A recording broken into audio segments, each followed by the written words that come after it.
Sono le 23:31 quando la nave della Open Arms attracca al molo di Lampedusa e gli 83 migranti, dopo 19 giorni, scendono. Scoppia immediatamente la gioia, braccia, applausi, balli e canti di felicità, presenti molti lampedusani ed il parroco Giuseppe Lamarca. La Procura di Agrigento ha disposto il sequestro della nave della Open Arms, ferma davanti a Lampedusa, e l'evacuazione immediata dei profughi a bordo. Lo sbarco avviene in presenza di turisti e attivisti che intonano il canto di Bella Ciao, raccolti al porto di Lampedusa.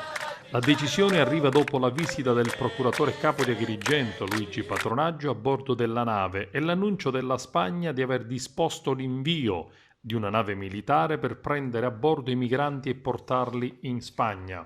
La decisione di Patronaggio è stata presa al termine di un vertice svolto alla Capitaneria di Porto tra il procuratore, che aveva portato a bordo con sé uno staff di medici, ed i vertici della Capitaneria. Il sequestro della nave, disposto dalla Procura di Agrigento, è un sequestro preventivo. I magistrati hanno aperto un fascicolo a carico di ignoti per omissione e rifiuto di atti di ufficio.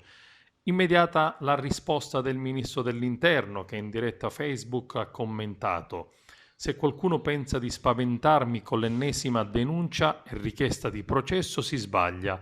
Sarebbe una beffa che, mentre abbiamo convinto la Spagna a mandare una nave, qualcuno in Italia sta lavorando per farli sbarcare adesso e magari processare il ministro dell'Interno, che testardamente continua a difendere i confini del paese.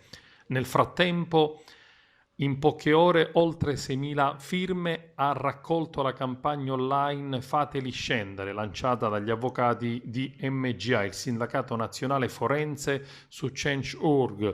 Chiedono al ministro dell'Interno Salvini di consentire immediatamente lo sbarco delle persone a bordo nel porto di Lampedusa, ed al Presidente della Repubblica Mattarella, al Presidente del Consiglio Conte, al Vice Di Maio di farsi portatori presso il Ministro dell'Interno delle ragioni e dei principi dell'ordinamento italiano.